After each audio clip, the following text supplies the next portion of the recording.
Okay, so let's see if it tells us that we're live. So far, it says we're live streaming. Yes. Okay. We're uploading, so that's good. There we go. That means we've got it rolling. Okay, gang, thank you so much for tuning in and joining me now for episode number 64 of Talking About Horses. I'm joined today with special guest Dr. Clair Thunes, PhD of Clarity Equine Nutrition. Clair Thunes, PhD, is an equine nutritionist who owns Clarity Equine Nutrition based in Gilbert, Arizona. She works as a consultant with owners, trainers, and veterinarians across the United States and globally to take the guesswork out of feeding horses and provides services to select companies. As a nutritionist, she works with all equids, from World Equestrian Games competitors to miniature donkeys and everything in between. Born in England, she earned her undergraduate degree at Edinburgh University in Scotland and her master's and doctorate in nutrition at the University of California, Davis. Growing up, she competed in a wide array of disciplines and was an active member of the UK Pony Club. Today, she serves as the district commissioner for the Salt River Pony Club. Dr. Claire also has a bi monthly podcast, Scoop and Scale. It's great. Check it out. You can find it on your favorite podcast app or on the website, scoopandscale.com. Dr. Claire, thank you so much for joining me today. It's great to see you again. It's been a long time. It has. I think it's actually been years. Yeah, Got it figured yeah, out. I think time kind of has its habit of just moving on. that's it. Exactly. Exactly. So, most important question, how's Bentley? He's good. Yeah. No, we still have him, and Good. he can finally canter Good. quite Very good. well. That's fantastic. He has less opinions about it now, so that's good. And Good. yeah, and yeah, my daughter got her first ever qualifying scores on him last year. So yeah, Fantastic. yeah. No, he's a good boy. He's still with us. He's good fun. Good. I love it. Yeah. I love it. Great. So we gave kind of your basic elevator speech introduction to who you are and what you do, but tell us a little bit more. First, I'm always curious what got you started with the idea? Like what piqued your interest in equine nutrition in the first place? Oh, that's a great question. So I'm one of the perhaps rare people that figured out what I wanted to do when I was about 14. So yeah, I had a horse that it was really curious. The horse I had in high school, like I could change his personality based on what I fed him. You know, Mm, yeah. so you could kind of feed him oats and make him more spicy or not. It's just kind of, it was like, oh, that's kind of interesting. And then we had a horse at the facility where we kept our horses. They would go away for the winter, and my mom would look after him. And we didn't feed him anything different, but he never looked super great most of the year and was a little unthrifty and tucked up and kind of, honestly, probably slightly ulcery. And he was one that he'd Mm, periodically colic, nothing serious, but just, he's just one of those horses that this was a bit sort of off.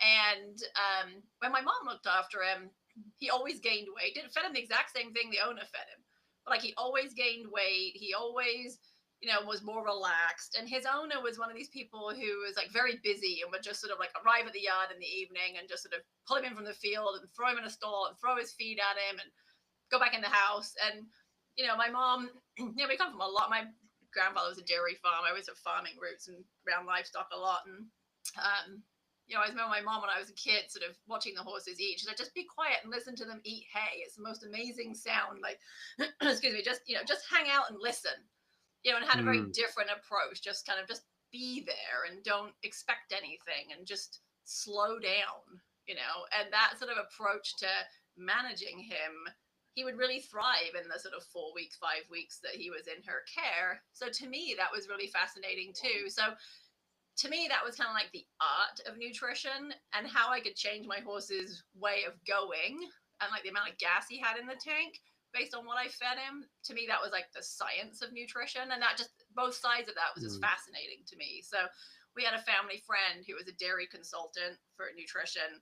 And I, talked to him and just sort of knew that that was a thing that you could do, at least for dairy, and decided that I wanted to do a okay. similar thing for horses. And so went to university with the specific desire to ultimately be able to do that at the end. And the dairy nutritionist friend said, if you're going to do this, get letters in front of your name, not just after your name. So that set the long road to then, going to grad school and getting a PhD. But I always wanted to do what I'm doing, So I at one That's point wanted to be a fantastic. vet.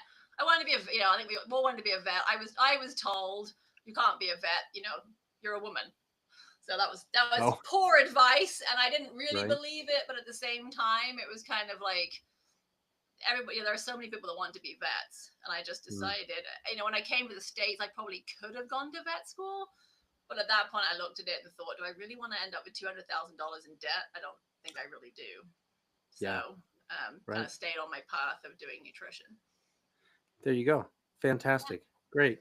So so I guess the meat of the question, or the meat of the discussion, right, that we want to look at is, how do we know if our horse's nutritional needs need an adjustment? How do we know that things need changed? So I guess maybe to back that up a step, when it comes to, I guess if I think about people, right? If I think about, okay, I want to go to the gym, I want to, I will say I want to add some muscle, I want to lean up, I want to tone up. There seems to be like um, ratios, right? Where I've Mm-hmm. heard if you're going to the gym, you want to build muscle. It's like, how much do you weigh? Get about half of that in protein a day, as far as grams of protein. Tracking all I your feel like macros and stuff. that, yeah, tracking Yeah. macros and things like that. So when I think about equine nutrition, one of the things that I think about is, oh, are we tracking macros for horses? Mm-hmm. Or, but it doesn't seem like that. It seems to me a whole lot more complex than that. So what do you generally, when you're talking about equine nutrition across the board, what do you look at? Because of course everybody's feed company has their own marketing brochure, right? And it's like, well, if it's anything like bit marketing brochures, you can throw most of them out the window, right? Or maybe that's not the case. I don't know. So I'd love to hear you talk about that. Like, Yeah. what do horses, as a general, maybe as a general species, what do Right. horses need to thrive that way? Right. That's a great question. I think the last thing you said is sort of the key point, right? So where I always start is I always start off with, well, how did horses actually evolve? Right. So Mm, how are they designed to eat? And I always tell people, if you keep that in mind and you start there, you won't go far wrong. So if you look at their anatomy and physiology of their digestive tract, it tells you a lot, right? So horses are what we call their hind gut fermenters. They're single stomached animals. So single stomached animals, hind gut fermenters, which means that they have, they basically, the food comes in the mouth, it goes down the esophagus into the stomach, which is acidic, and then it goes into the small intestine. And then after the small intestine, it goes into the cecum, which is a little bit like our appendix. It's like a blind sac. It sort of goes in and has to come out again. And that's full of microbes and bacteria.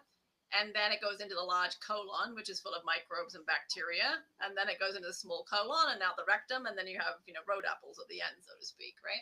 So when you look at that, 60% of the horse's digestive tract volume is dedicated to microbial fermentation. So the cecum and the colon together, they make up the hind gut, and that's 60% of the horse's digestive tract volume.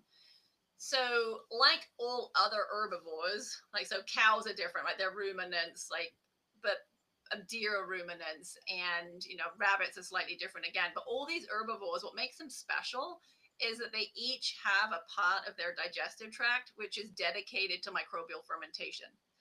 And that's what makes them able to eat all the plants they eat, because we don't eat a ton of stemmy grass and sticks and stuff, because we have a colon, but it's pretty small and it doesn't have very many bacteria in, relatively speaking. And no mammal has the enzyme necessary to break down complex fiber.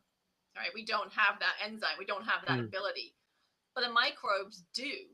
So there's this kind of what we call symbiotic relationship, right, between the bacteria that live in the gut. They secrete the microbe that can break the enzyme, sorry, that can like break down that structural carbohydrate, and then the byproducts of that process get absorbed by the animal and used for energy and other purposes. So that's what makes herbivores so special, is they have somewhere in their digestive tract that is dedicated to microbial fermentation, and that allows them to eat all of this stemmy, leafy plant material that we can't eat. Dogs that wouldn't eat do very well, and that cats don't eat. They're carnivores. That's what makes herbivores special. And so for horses, that's their hindgut, that's their cecum and colon. So when you think about how horses evolved, they evolved eating very low nutritional value forages. And if you think about, for example, like Mustangs up in Okay. the Sierra Nevada, when you see pictures of those guys, it's a pretty barren environment. Like when I give talks, I have some slides where I show pictures of, herds of Mustangs. And, when you look at it, it's pretty dry, scrubby, sagebrush, maybe some dead grass. There's a lot of barren, bare ground in between. So if you think about it, to survive on that kind of plant material, you have to eat a lot of it. Mm-hmm. And you're probably going to have to travel quite large distances, because if you don't, you're going to run out of food, right? Right, So because it's so sparse. Yeah, you've got to go to it's so find it. sparse. Exactly. You're going to eat it all. There'll be nothing left. You've got to move. So this is sort of how horses evolved, right? They evolved eating low nutritional value, stemmy plant material and having to move a lot. And so because of that, they developed this specialist part of their digestive tract that enables them to digest that, which is all these bacteria and microbes. So, what results is this horse with this cecum and hindgut that's dedicated to microbial fermentation. And so we have to honor that, right? When we feed our horses, we have to understand that that is their anatomy and physiology. Like, they really want to eat low nutritional value, stemmy, leafy plant material, whether that's grass in a field or hay or whatever. But that has to be the majority of their diet, because 60% of their digestive tract volume is dedicated to that purpose and those microbes. And because of that symbiotic relationship, you have to keep those microbes happy. If you piss them off, Mm-hmm. then they're not happy. They're not producing the byproducts of their digestive processes that the horse needs to absorb. So then you end up with a horse that's upset and not getting what it needs either. So forage has to be the foundation of the diet. And there's a lot of sort of talk and chatter online these days about feeding forage first. Well, forage based diets, every horse should be on a forage based diet. I mean, even people that are feeding grain are hopefully feeding a forage based diet. They're hopefully feeding a diet that's more forage than anything else. Even if it's 50-50 forage and grain in inverted commas, right? We have to honor that digestive tract anatomy and physiology. And so ideally, your diet should be about 1.5 to 2% of the horse's body weight per day as grass or hay, or it's plant dry matter, long stem fiber dry matter. And people figured that out. Some poor schmuck graduate student stuck in a field, watching horses eating and measuring the amount of grass and whatever that they ate. And what we found is when you put horses in a field and let them eat whatever they want or however much they want, on average, that's what they eat. They eat about 2% of their body weight in dry matter per day. And so that's where that recommendation comes from, is that's what they choose to eat when they have the opportunity. So that's a number that gets Okay. thrown around a lot, but that's the foundation of your diet. So then begs the question, well, how do you know what 2% of their body weight is? That's exactly what was coming to mind. Yeah. Yeah, How do we know? right. Well, if you're How do we really lucky, accurately tell that if we don't have a right. scale basically for the horse to load on? Absolutely. So very few stables have scales, right? Mm-hmm. Maybe your vet clinic does. Mm-hmm. Maybe, I always tell people, if you trailer to your vet for anything, ask them if they have a scale, because it's a great opportunity to pop your horse on the scale and see what it really weighs. But even a lot of vet clinics don't have scales. Right. You could take your truck and trailer to, one of those places where you can weigh them. And then go back with the horse in and weigh it and subtract out the, truck and trailer from the truck and trailer with the horse. It's a bit long winded, but you can do that. Mm-hmm. Alternatively, there are these things called weight tapes that, Mm-hmm. you can use that calculate or estimate the horse's weight. So the most simplistic way of doing it is you basically just put this measuring tape around the horse's barrel behind their elbows and sort of like in line with their wither. And you measure their circumference, and some of them sort of have they figured like an algorithm out, and on the tape it'll tell you, take the end of the tape around and it says this horse weighs 900 pounds, 1108 pounds, 1267 pounds or whatever. And that's based on a bunch of math and calculating and measuring and putting horses on scales and figuring out the relationship between their girth circumference and, their actual weight. Mm-hmm. That's one of our best estimates. It is an estimate. It's not super accurate. The more accurate way to do it is to actually measure that same circumference in inches and then measure their length from the point of their shoulder to the point of their buttock in inches. And, for those that aren't quite sure where that is, if you take the shoulder kind of comes down and then it sort of does this and creates an angle, like where my elbow would be, that would be the point of shoulder. It's a very poorly conformed horse. We'll go like that. Its movement's going to be terrible. Anyway, Right. the shoulder and then the elbow, where my elbow is sort of the point of the shoulder. So you can measure from there, put the end of your tape here, and then you're going to go round to the point of butt. And that's the bony bit. If you feel down the side of their tail, that Okay. like bony protrusion beside their tail. You don't go to the tail. You go to that bony protrusion. You measure their length in inches. And then you do the girth circumference multiplied by the girth circumference. And then you multiply it by their length. And then you divide it by 330. So that's if you're working in inches. And Well, that'll that give you, sounds pretty easy. yeah. There are apps that can do That's there are apps that can do it for you, but okay. that's it's slightly more accurate than doing just the girth, which makes sense because if you Okay. think about it, like you could have 10 people that all have the same waist circumference. One's 6'6", Mm-hmm. one's 5'2", and you look at them and go, well, clearly they don't weigh the same. Right. Exactly. So that's kind of how you would figure out their weight. A couple of So ways. if we were to measure from the weight tape, knowing that that's not terribly accurate, but it gives you a measurement, Yeah. right? It gives you some sort of measurement. So Yeah. let's say we have a horse in that we know we want to be building weight.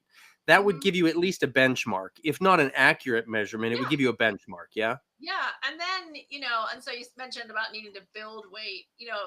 The thing with taking weight is you take the horse's weight and it's like, okay, that's nice. It weighs 1,150 pounds. Well, so what? Right? Is that Right. actually Yeah. What is does that a that good mean? Is that weight? good? Is that bad? It's Right. like saying, okay, I weigh 150 pounds. Well, I might be morbidly obese at 150 pounds, or I might be Right. underweight. So the same with the horse, right? You have to, that's just one piece of the information. It doesn't tell you, is that a good weight for that horse? So then we have something called body condition scoring. So this is a way of Yeah. objectively looking at a horse and measuring its fat cover. So it was developed in the 1980s at Texas A&M by I think he was a PhD student called, then became got his PhD, but Dr. Henneke. And he was looking at quarter horse brood mares and wanting to see, was there a link between the amount of fat cover on that mare and whether she would hold a pregnancy or not? And, that kind of a thing. And so he figured out this method of assessing condition. So you look at 6 areas of the horse, right? You look at their neck, kind of their shoulder, like right where their shoulder runs into their girth, the withers, the ribs, the loin, so it's the top of the back where it's flat, and then their tail head on either side of the tail. And there's a scale from 1 to 9, with 1 being emaciated and 9 being like morbidly obese. And there's a description for each area, and 5 is ideal. So, for example, the ribs one I can always remember because a 5 for ribs is ribs cannot be visually distinguished, but can be easily felt. So, if you step back from the horse and you look at it and go, well, I can't see any ribs, then you know that the ribs are a 5 or higher.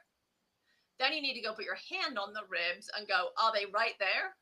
If they're right there, then that's a 5.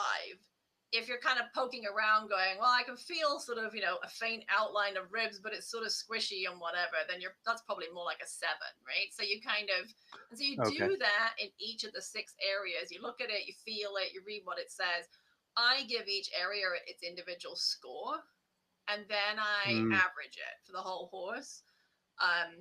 Because I think you get some really interesting information that way, because horses should be uniformly fat or uniformly thin, right? So sometimes you get horses where you're like, this horse is, I can't see the ribs. It's pretty squishy over the ribs, but it's got a neck like, super skinny neck. It's kind of got an A-frame back. Its a spine is a little kind of poked up.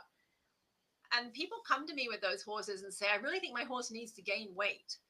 And I look at it and go, well, I kind of disagree because, I can't see its ribs and it's got good fat cover over the ribs. It's got a weak top line, but I don't Mm, know that it needs to gain weight. I don't know that this is a calorie problem. It might be a calorie problem, but it's possibly more likely like a protein quality issue. Maybe you're not getting enough protein to build muscle, to your point earlier, right? About wanting to bulk a horse out. okay. So, Hmm. if you just feed more calories in that instance, you're not necessarily going to build muscle. You might just end up with a horse that's even fatter over the ribs and still doesn't have any top line. So you kind of, by looking at each area and giving each area a score, it helps you kind of go, what's going on here? Like, it's not, this horse is not a 5 all over. It's like, or you get the opposite. You get like a 7 on the neck and it's really crusty and squishy and you can see Mm, the ribs and it's like a 4. And then the tail head's really spongy. And for me, I'm like, that sounds looking a little metabolic, right? This is yeah. a little insulin dysregulated. Is it possibly cushingoid? Like, it makes you kind of question what's going on here because it should be more uniform. Like, a healthy horse is generally uniform. It might be obese, but then it's obese everywhere, right? Or it's Yeah. underweight and it's underweight everywhere. Okay, that makes a lot of sense, and I think that that would give us a good indication of, do we need to look further, right? Do we need to dig a little bit deeper? Like you said, is it that we've got an insulin resistance problem? Is it that we've got, is it just a fitness, not just a fitness problem, but is it a fitness problem where, Right. top line is not built up well? That actually makes me think of one of the questions that popped in here from Anne. She was asking, she specifically has an off the track thoroughbred, but she said she wanted me to ask about the facts and fiction around nutrition and building top line strength. Mm-hmm. And she says, I get that it has to be a combination of careful strength building exercises and nutrition. But what about these feeds that specifically claim that they're going to build top line? Is that just marketing BS, or is there, are they feeding, is there something in the enzymes? Is there actually something in there that they're getting in that feed that is going to specifically, Mm-hmm. like spot specific, go to the top line? I mean, some of them certainly can help. I mean, some of them, so Okay. if you like took 5 of them, maybe 2 of them would actually do something, and the 3 of them would probably be junk and marketing, right? I mean, that's just the reality of it.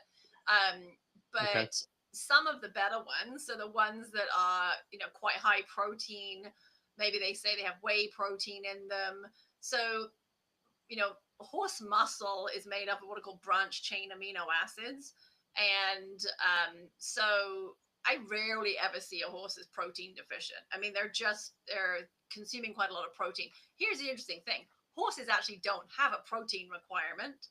What they have is an amino acid requirement, right? So horses, there Okay. are what we call essential amino acids that have to be in the diet because the horse can't make them.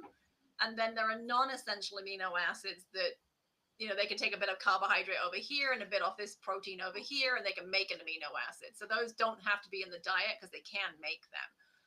But there are 10 that have to be in the diet. And what happens is like our hay and what have you generally has plenty of protein in it, but the amino acid composition of that hay may not be great, right? It might not have what we call good protein quality.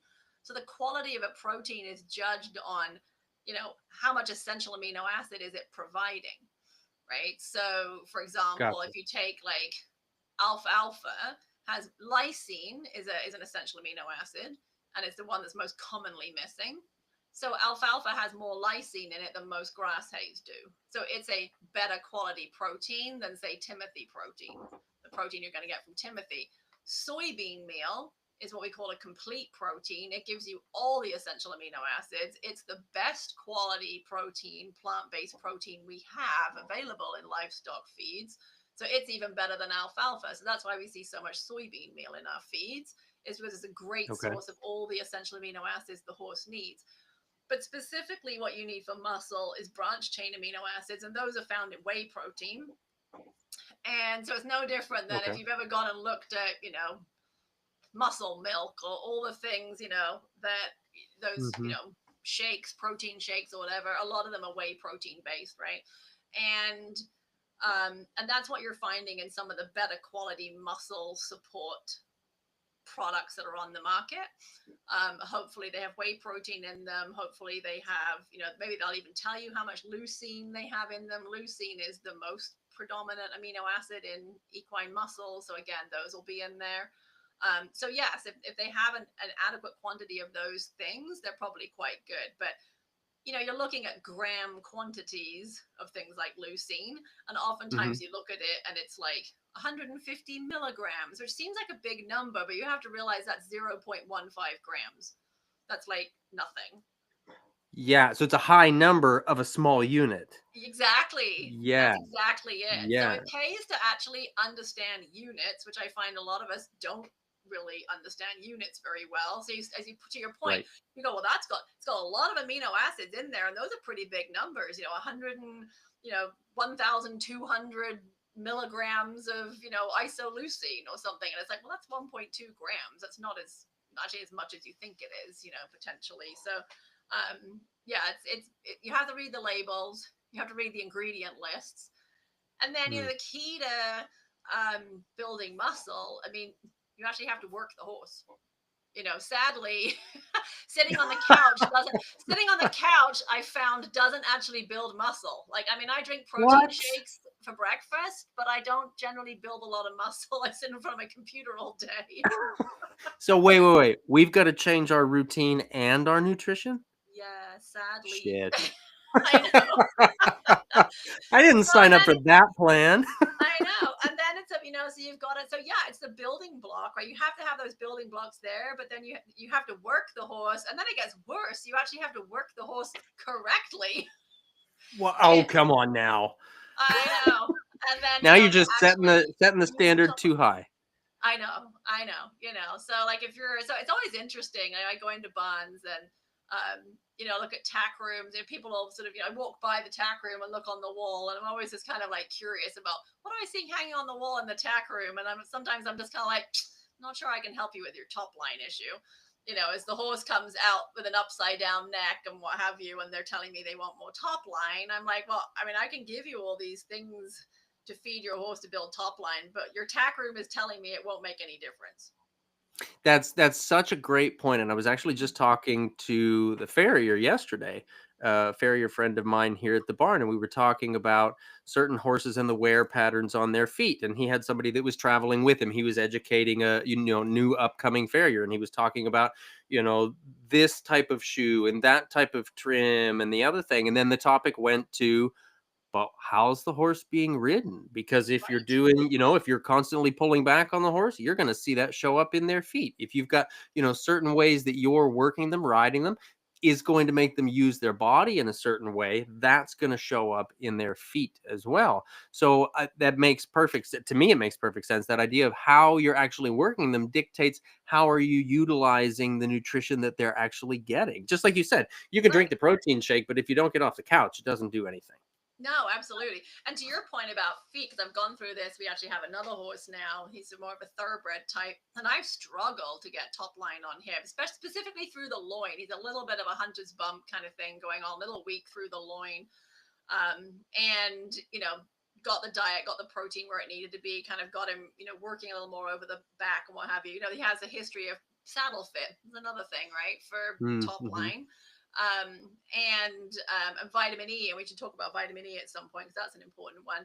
But to your point about feet, it was interesting because I was actually more out in your area in Virginia last year and was chatting with a really good vet who only does sort of chiropractic and acupuncture. I was just chit chatting about this horse, and kind of how he likes to stand. He stands kind of funny sometimes of his own free will. And she said, that sounds like, a little bit of hock and stifle pain. She's like, have you ever done hind shoeing x-rays on him? And I said, no. So I came home and I did hind shoeing x-rays on him. Well, he's completely flat footed. He's almost, Mm. negative. And it was interesting because the vet that I work with said, oh, we don't often do hind shoeing x-rays. We do a lot of front shoeing x-rays, but we don't do a lot of hind shoeing x-rays. and it was a really interesting conversation, and a couple of people, both the kind of the Cairo vet and some other good body worker types, was sort of said to me, well, if he's flat or almost negative in his coffin bone, you're never going to get top line. It affects the whole line of the leg, right? Every Mm, joint in the leg is then set up at the slightly wrong angle, mm-hmm. and that's going Mm-hmm. to make his joints a little sore, potentially not want to use his hind end, all these things. So it really is top line is really, you got to really peel the onion on top line. And sometimes it is just as Mm. simple as just they're not getting the right diet. You throw some quality protein at them and they build top line. But I would say, if you've done all those things and you're still banging your head on the wall, then you have to get into everything else, unfortunately, which is sort of Mm-hmm. always the Mm-hmm. case. Always the case. So are there yeah, you mentioned the 10 amino acids that a horse Yeah. needs. Are there, I would assume that there are certain numbers that a horse needs as a generalization? Or is that going to be discipline specific, how much they need of things, or That's a breed specific, yeah. or You would hope that we would know that, and we don't. So yeah, oh no. no. No, no. So here's the really interesting thing. So I mentioned earlier, we say horses have a crude protein requirement, right? So the reason it's called Mhm. crude protein is that it's a calculation. So it's a calculated value based on all these other things. And anytime you calculate something based on a calculation of something else on a calculation of something else, you get more and more and more error in there. And so it's very crude, right? So hence crude protein. Gotcha. So how do we figure out the crude protein of a feed? Well, we measure the nitrogen that's in it. And then because protein always has amino acids, always have nitrogen in them. So you take your Okay. food, you analyze it for its nitrogen content, and then you multiply it by 6.25, because that's the average proportion of nitrogen to everything else in a protein. And you go, that's the crude Mm. protein content of that feed. So it's really crude, right? So, and then beyond that, how we figured out the protein content of horses, the research was done in young growing horses, so like 2-year-old thoroughbreds or younger, and they figured out what the lysine, which is one of the essential amino acids, how much lysine did you need to get good growth in a young growing horse. And then they sort of extrapolated that to mature horses and said, well, I think that's right for mature horses. So that's what we base our lysine requirement on. It's really, it's really, really pretty, crude. And meanwhile, in the like poultry and swine industry, we have that. We have that dialed down to, like, they formulate diets on individual amino acids. Like, I mean, like, if you're putting together a chicken diet for commercial chicken, like, they have it down to, like, at 6 weeks of age, you need these amino acids in these amounts, to your point. And then when it's 12 weeks old, that has to change and it becomes this. I mean, they're so dialed in. We're nowhere Hmm. near that on horses. Nowhere near. Do you So think that that's because those animals, the chickens and the pigs, do you think that's because they go into the feed market for I ourselves? think so. Yeah. And I mean, Yeah. it's much easier. I mean, it's terminal, right? So you can do terminal research on them because you're going to be Oh, slaughtering to sure. eat them. So it makes it a little easier to do that research, in the sense that, you feed them and then you can euthanize them and dissect them out and look at what the muscle composition is. And you can also, they Gotcha. grow really quickly. So you can get a lot of data really Yeah, quickly. Doesn't take long for a commercial chicken to reach maturity. And that's exactly. not true of horses. I mean, 2 years or more, 2 or 3 years to sort of get to the size they're going to be. And obviously, they're not mature, right? Their growth plates and things aren't closed. But we say that basically at two Hmm. years, their nutrient requirements go kind of pretty much the same as an adult horse. Um, so just think about how long it would take to do that research, and like how many horses you would Right. need. And then people don't like doing terminal research on horses, so it's really hard. Sure. It's really difficult. But there is work being done. There's a great researcher at University of Kentucky that does a lot of research on protein and amino acids, and so we are getting there. And there have been some, specific studies looking at things like leucine and how much leucine do you need to kind of make a Mm. difference. But yeah, we really don't have a great knowledge in that. And if you feed too much protein, they just pee it out, basically, right? Because you can't store more protein than you need. So you consume all that protein. If it's not the amino acids that you need, then you basically break that down into ammonia and get rid of it in urea. And so on the one hand, you might say, well, great, I'll just feed a ton of protein and, hope for the best kind of thing. But that's not really great either, because it's actually metabolically demanding to break down excess protein. Yeah, and That's that a can whole wear lot. on their kidneys, correct? Well, they wear on your kidneys. And think about, like, the keto diet or Atkins Hmm. diet back in the day. The whole premise of that is that you're eating a ton of protein. And Hmm. the reason the Atkins diet worked is you have to burn calories to get rid of all that extra nitrogen. It takes energy to get rid of all that protein you don't need. Mm. And now you have to drink more water. You're going to be peeing more. You're going to be wasting money on bedding, and so there really isn't. You know, there's no value to feeding hugely excessive amounts of protein. And in performance horses, it's also generates body heat. So again, in hot climates, that's not great. Gotcha. So we generally, as I said, I rarely ever come across a diet that's protein deficient as far as sheer amount of protein. But I do think the quality of the protein isn't always um, available to the horse. So again, if you're feeding stemmy hay, for example, protein is absorbed in the small intestine. So it's enzymatically digested, absorbed in the small intestine. Well, if you have a stemmy hay, most of that protein is inside the cell walls of the plant, and it's surrounded by structural carbohydrates and structural compounds. Well, as I mentioned before, those structural compounds require microbial fermentation. The microbes Hmm. have to break that structure down and then release what's inside of all the cells. Well, by the time you've accomplished that in the cecum and colon, you've missed the small intestine. So you've missed the site where protein would get absorbed. So when you have your hay tested, you might get a hay test back and it says, oh, it's 13% crude protein. And you think, wow, well, that's great. That's more than enough protein for, an adult horse. But it may not actually be available to the horse in the horse's digestive tract. Yes, it was, you could break it out in a Bunsen, with a Gotcha. Bunsen burner on a lab desk and, Hmm. with all, in a fake environment, right? But when Right, you put it in the right. In the horse, it's petri not. dish, as we say. Yeah, Yeah. exactly. In a beaker on a bench under a Bunsen burner, you could get the protein out of it, but that's not what's going on in your horse's digestive tract. And so I do see that sometimes, especially in some of these horses that are fed stemmier, lower nutritional value hays. It may be that there's plenty of protein in that hay, it's just not available. And that's why there's a lot of what we call ration balances out in the Hmm. industry. These feeds are high protein. They sometimes freak people out because they're like 30% protein. And you look at the label and you go, oh my God, like that's a ton of protein. But the feeding instructions, you only feed 1 or 2 pounds per day. Like it's a very Yeah. small serving size, right? They're basically like Hmm. multivitamins. They have all the mineral, all the vitamin, and some really good quality protein. They Hmm. just have in them what's not in your hay.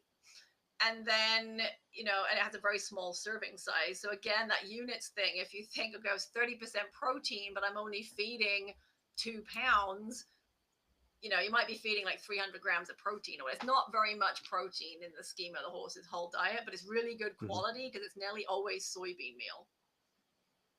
Okay. Gotcha. So, Gotcha. So that's their Flintstone vitamin version. yeah, Yeah. exactly. Yeah, yeah.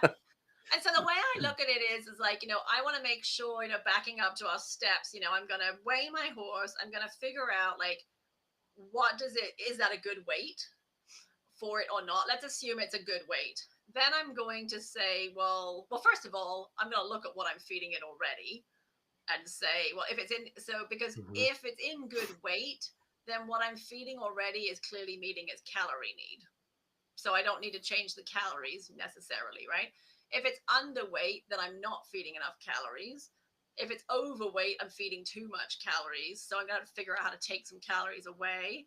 If it's underweight, I'm going to figure out how to add some calories in. Sometimes, and this is kind of interesting, sometimes they're getting a ton of calories and they're still underweight. And that always makes me go, like, if you're feeding a horse, like, I don't know, 30, 35 pounds of hay, and I see these horses and they're still kind of skinny. Well, Hmm. then my brain says, why? Like, Yeah. why is What's this going wrong? That. horse? what is wrong with this Mm-hmm. horse? Like, there is something not working in this horse's digestive tract, right? I'm feeding a shit ton of calories and it's still skinny, right? It should Mm-hmm. be gaining. Why is it not gaining weight? So that's always a little bit of like, what's going on in this digestive tract? Do we need to help it a little bit? But if we, let's say we've figured out the weight, let's say for math, easy math, it's a 1,200 pound horse, it's in great shape. I'm going to feed it 2% of its body weight. So I'm going to feed 24 pounds of hay a day, or it's out on pasture and it's not, it's just perfect or whatever. And then what I need is what is not in my hay. And what's not in my hay potentially is this quality protein, some of the trace minerals like copper and zinc, and things Okay. like Mm-hmm. vitamin E, because vitamin E is not heat stable. So although there's a lot of vitamin E in fresh pasture, when you make hay, you lose all your vitamin E because it gets damaged by the sun beating on it and drying it out. So that'll Okay. be some vitamin E. And so, what kind of feed gives you those things that are missing in your hay? A ration balancer. So for a lot of horses that aren't working super hard, if your horse can maintain his condition just on forage, whether that forage is pasture or hay, then what you need is probably a ration balancer, just all the little bits and pieces that are not in that forage. Gotcha. But one of the biggest mistakes I see people make is that they feed, they're doing the right thing. They're feeding the unlimited forage, or they're feeding 2% of hay or whatever. And then they sort of go, and I feed, a couple of pounds of senior, or a pound of strategy, or a pound and a half of safe choice, whatever.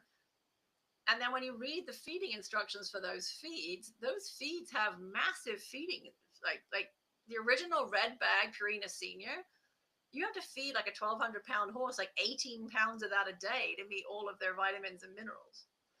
You And that's know, just to get the numbers they're saying is in the, right? what's expected in that Exactly. serving. And the Yeah. reason for that is it's a complete feed, right? That red bag original senior that's been around, I don't know, 30 years or whatever it is, that was one of the first complete feeds that was on the market. And a complete feed means that it has all the forage in it as well. It is a complete diet in a bag. Gotcha. So you're not supposed to be Gotcha. feeding any hay with that, or any pasture. It has the hay in it. The fiber the horse needs is in the bag. And so it has this Gotcha. massive serving size because that's all you're supposed to feed, right? But very few people feed it that way. And, when you say to people, you should feed this much, the same with things like Safe Choice and Strategy and any really performance feed. I'm just saying those names because they're so well known. Hmm. They all have 6, 8, 9 pound a day minimum serving sizes for an average size horse. And when you say to people, golly, if I fed that much, my horse would either be obese or bucking me off, you know, Right. Right. I couldn't possibly feed that much. And then my answer is, well, then you're doing the right thing. You're feeding to condition, right? You've got your Okay. horse in great condition. You're feeding to condition, and you're only feeding 1 or 2 pounds because if you fed more, the horse would be fat. But you're not feeding it the way the manufacturer designed it. And therefore, you're not going to get all the vitamins and minerals that the manufacturer wants you to get, right? Gotcha.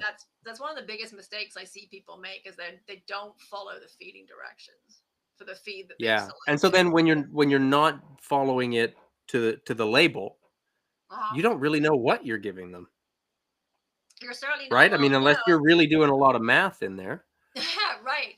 And then what happens is, so let's say you're feeding your hay, you're feeding your strategy safe choice senior incorrectly. And over time, the horse's feet start to get a bit kind of, farrier's like, it's just kind of not holding his shoes quite as well, or I'm not getting as much hoof growth as I need. The soles are getting a bit thin, or whatever. Or, the coat just starts looking a bit, just less than optimal. So then what do? Hmm. You go grab some fat, you go buy a farrier supplement, and a coat supplement, and, all these different things. And the reality is that you need those things because you're not feeding your feed properly. And that freaks people out, because I'll take them off their performance feed, the 2 pounds of performance feed, and I'll put them on 2 pounds of balancer and take away the farrier supplement. And they freak out and Hmm. they kind of go, oh, I have to have that because his feet are bad. And I'm like, no, but there's more ingredients to support feet in this 2 pounds of balancer than there was in your 2 ounces of farrier supplement. Gotcha. Because they're actually getting the numbers that they need. Right. Exactly. Yeah. And so we end up with Okay. these ridiculously complicated diets and all this stuff that we're adding because we're not feeding our feeds correctly. Gotcha. So we don't all have to look like pharmacists when we're making up a meal. No, I definitely do add supplements to horses' diets, but they tend to be Mhm. very targeted, specific supplements for specific issues, right? Or there's a couple Okay. of things like I always add, if I've got a hay-based diet, I'll always add an omega-3 source because again, like good quality grass pasture has a lot of omega-3 fat in it, but again, like vitamin E, it's not heat stable, so you lose all that when you make hay. So hay-based fed horses generally have pretty low levels of omega fats, and omega-3 fats are really important for helping regulate inflammation, so that's important for Mm. joint health, all kinds of hoof health, all kinds of things. And Okay. then the other thing I'm always adding is I'm always adding salt because it's Mm. about the cheapest colic insurance you can ever buy. Right. Exactly. Yeah. Yeah. Um, so let's take a step back. You talked about vitamin E Yep. not being heat stable. Yep. Talk to us about what that means. Yeah, so it's not. So when you make the hay and the sun shines on the cut grass, it basically destroys the vitamin E that was in there. There's a lot of vitamin E. Or actually, what's really in there is something called alpha tocopherol, and that's the proper name. Like vitamin E is a collective term for a bunch of compounds called tocopherols, and the one that we're Okay. most interested in horses is alpha tocopherol, and there's quite a lot of alpha tocopherol in good quality pasture, but there's barely any in hay because it just denatures and disappears. It's like gone. Um, and so vitamin E is really important because what vitamin E does is what we call an antioxidant. So Mhm. when we work our horses, they're burning carbohydrates and burning fats and what have you as energy sources. There are byproducts of that, right? So, people have probably heard of like oxidate, of being aerobic or anaerobic metabolism, right? So Mhm. horses are working aerobically sometimes, and people may, if you've ever done like Orange Theory or whatever, right? Like you're working out in like the orange aerobic zone or whatever, and you go anaerobic periodically. But we want to, you're burning more fat, for example. There's always thing about for people, if you're trying to work out to lose the weight, you're going to burn more fat if you work aerobically, because you can't burn fat if you're anaerobic. You can only burn carbohydrate if you're anaerobic. But Mhm. as the word suggests, aerobic involves oxygen, right? So when you're metabolizing these energy sources using oxygen, you're that creates byproducts, right? You're breaking down compounds and other little bits come off here and there, and they are, what we call free radicals, and they damage the muscle tissue, right? They're things like hydrogen peroxide, right? We're all familiar with Mm. hydrogen peroxide. Well, your body makes hydrogen peroxide as a byproduct of metabolism, and it's not very good for your muscle tissue. And so it's a free radical. It causes what we call oxidative damage. So what vitamin E does is it's an antioxidant, so it sort of mops up those free radicals before they can do Mm. damage, right? And so it's really important Mhm. to have enough vitamin E to mop up the byproducts of the hazardous byproducts of metabolizing different energy sources. So in horses that don't So have when we enough, hear people talk about oxidative stress in the body, yes, that's what they're yeah, talking about. absolutely, it's one of the forms of Gotcha. oxidative stress, right? And so there's different, Gotcha. there are different types of antioxidants. Like vitamin C is an antioxidant, selenium is actually an antioxidant, right?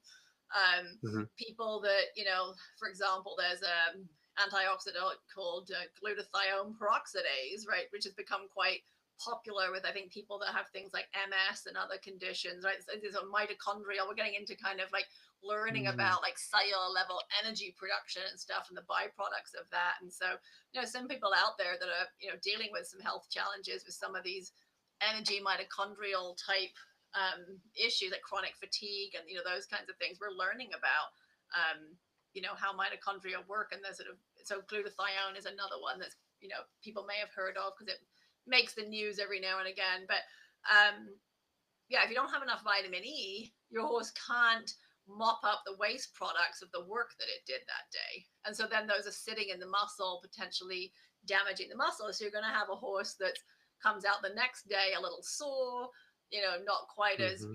willing to work. Um, and over time, what we know is that there is actually a muscle myopathy. There's a vitamin E deficiency muscle myopathy. So, like, muscles start to not work properly because they're vitamin E deficient. And we see that in, fairly young horses. And then as horses get older and, up into their late teens, early 20s, we see equine motor neurons disease. And there is a link. We don't know that vitamin E deficiency causes equine motor neurons disease, but there is a link between horses that have equine motor neurons disease tend to also be vitamin E deficient. So there is some Mm. thinking that horses that start out maybe with, a vitamin E deficiency muscle myopathy, if that's not corrected, because that is reversible, if that's not corrected, then maybe it progresses into equine motor neurons disease. And once you get to equine motor Gotcha. neurons disease, only about 30% of horses kind of, recover from that. And so you'll see these horses that are kind of very A-frame in the rear end. Again, sort of the hunter's bump, A-frame, kind of the big protruding glute muscles down either hamstring muscles down either side of the tail. Just Hmm. very underdeveloped, poorly developed musculature, and sort of overly developed in some areas. Which again, that can be how they move. But if you're starting to see this sort of weedy top line, A-frame hind end, type of thing, that can be vitamin E deficiency. If you've got horses that are coming out and you're like, they just, he's just kind of sore or grumpy. Like after a really hard work day, he's kind of grumpy and not really kind of behind my leg and doesn't really want to go and what have you. It's like, well, maybe he's just sore from working too much the day before.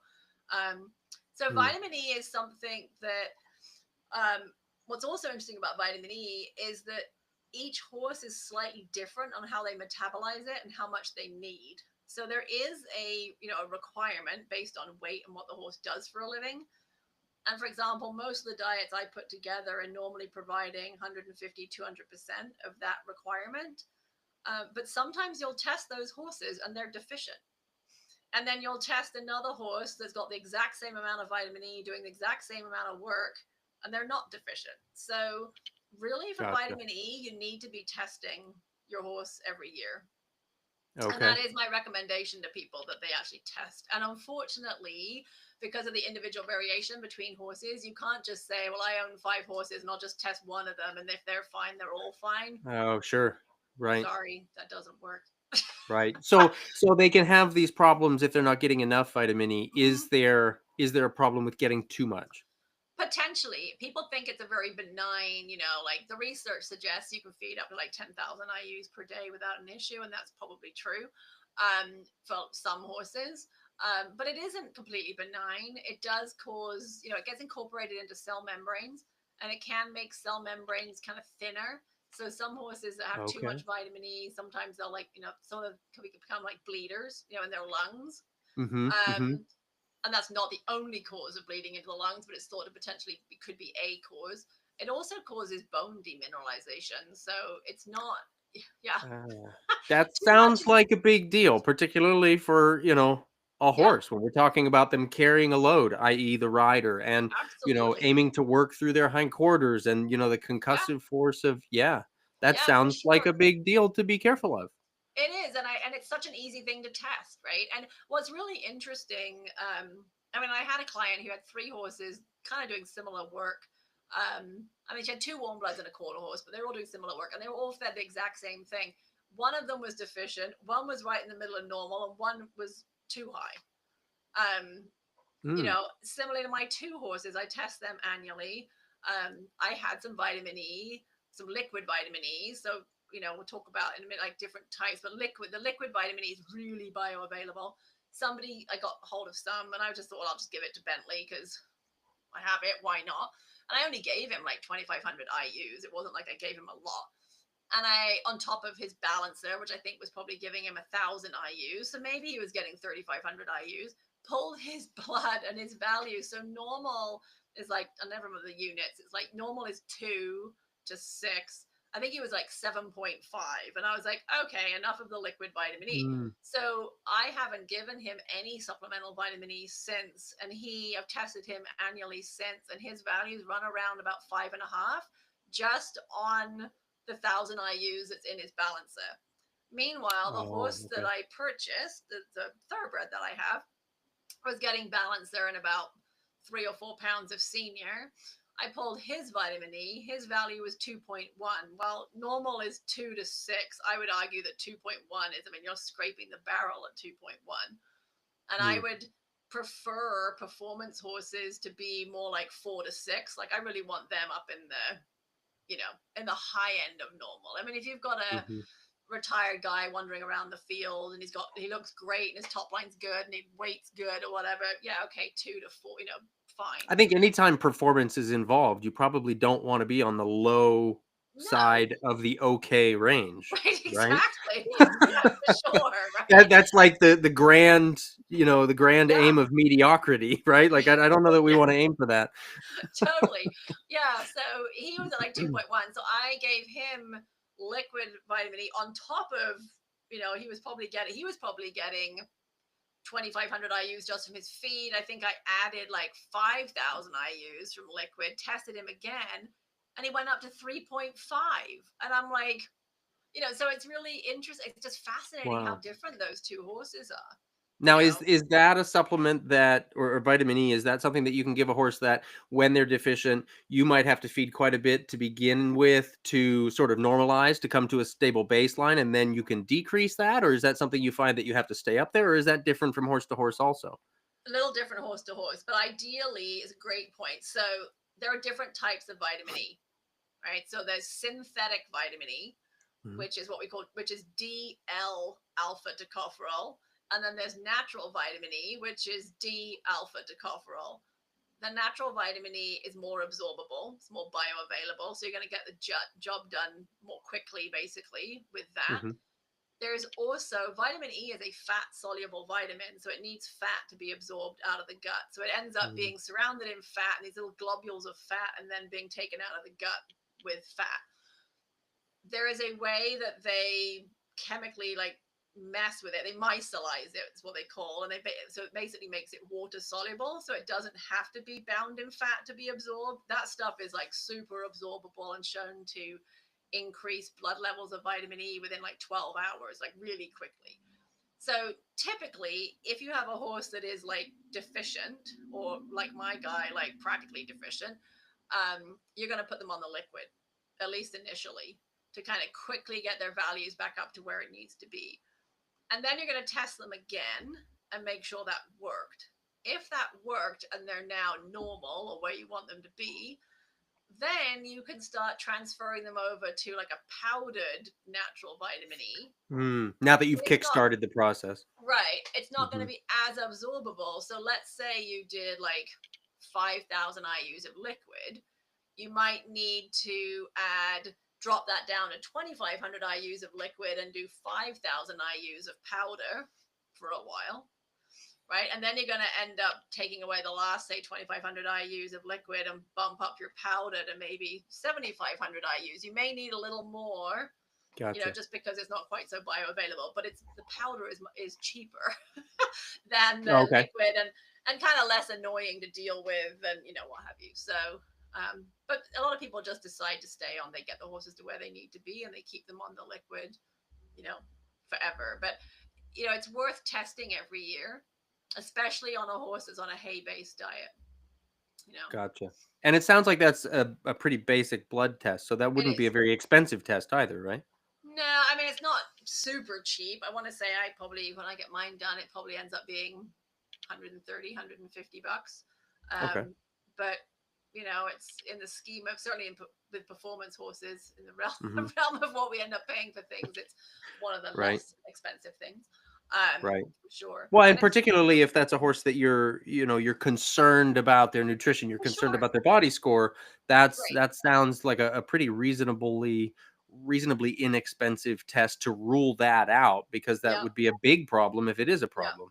yeah. And I will say that there's definitely horses too that you know, if you're looking at it, so again, there's A-frame looking horses, weak musculature. If it's saying vitamin E deficient and you get the results back, and let's say it comes back at like 3.5 and the range is, 2 to 6, I would argue, like if it walks like a duck and quacks like a duck, even though the numbers say it's like normal, Mm-hmm. you're in the middle of the range. You've got room to go up. Like, give it some vitamin E, get it up closer to 6, and see whether those things you're seeing go away. And how long does it take to influence that? Like if we put them on a liquid of the vitamin E, is that like, okay, 2 days, test again, or 2 weeks, or Yeah, how I mean, long does that take? normally I say if you're doing a liquid, normally, I mean, it's supposed to be pretty quick, but I mean, normally I say to people, wait sort of a month, give it Month. 4 weeks. I mean, probably it's quicker than that. I think the research shows it's much quicker than that, but yeah, we normally do like about a month. And so, Gotcha.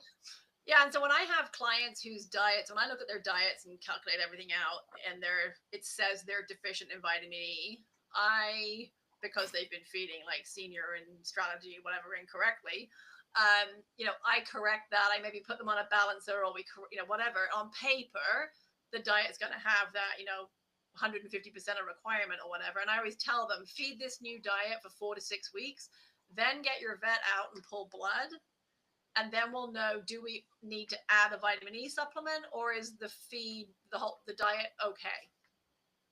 Gotcha. You know. Gotcha. Okay. Perfect. Perfect. So looking in, we've got some questions that have come in here, and I've got some questions. I've actually got several pages of notes from our chat already. So this is great. I hope that some of our listeners are taking notes the way that I am, because there's a lot of really great stuff here. So Deidre asked, how is it that salt helps to avoid colic? Oh, great question. Yeah, we didn't quite get to that, did we? So think about when you eat chips, like Super Bowl wasn't that long ago, right? If you're sitting around with friends watching some sporting thing and you're eating chips, what do we all want to do 15 minutes later? Right? You're grabbing Ah, some you want sort to of drink? adult beverage, right? Yeah. Because so sodium, these chips have sodium on them, and sodium stimulates thirst. And so your body really wants to keep your blood sodium levels in a pretty tightly controlled range. Gotcha. So when you consume sodium and your blood sodium levels go up, your body kind of goes, danger, danger. We need to kind of dilute that. That's too concentrated. You need to drink Hmm. something, get some water in your blood and dilute that, and Hmm. makes you want to drink. And so that's why it's such cheap, because the most common colics, right, are impaction colics, because our horses don't drink enough. Especially Hmm. this time of year. I don't know about where you are, but like, I mean, we hit 90 something like 2 weeks ago, and now we're back down to Oh yeah. 60, and it's windy, and we're a bit in that yo-yo, that sort of late March, early April, just kind of like, it's Hmm. summer. No, just kidding, it's still winter, Right. whatever. And it's like, It's a rocky transition. Yeah. it really is. And actually, I actually had my horse scoped for ulcers this week, and it was interesting. He was a little colicky that evening, and it suddenly dawned on me that, you know, he got his grain with salt in the night before. We had to withhold feed that morning, because you Hmm. have to when you have them scoped. So he didn't get his morning grain with salt in, and then it was cool. It was like 60 degrees all day, and I didn't work him you know, because of the procedure. And so it got to the evening, and my barn owner phoned me and said, I think we've got a colic. He's really agitated. He's pawing. He's wanting to roll. Da da da da da. So I Hmm. drive out there. Because by the time I get there, thankfully, he sort of turned around a bit. But he then ate the rest of his grain, which had salt in. I stayed for like an hour. By the time I left, he was drinking. And I Mm. think, he kind of just hadn't had that salt intake. People always say, well, I give a salt block, right? So many people use Hmm. salt blocks. Hmm. But the thing with salt blocks is they were designed for cows. And I don't know if you've ever been licked by a cow. As I mentioned earlier, my grandfather was a dairy farmer, so I was around lots of cows growing Hmm. up. And if you've ever been licked by a cow, it's a pretty rough experience. Yeah, that sandpaper tongue. Yeah, Sandpaper tongue, exactly. and horses don't have that, right? Horses have very Right. smooth tongues. And so, you know, cows can degrade a salt block really easily, and horses just don't do that.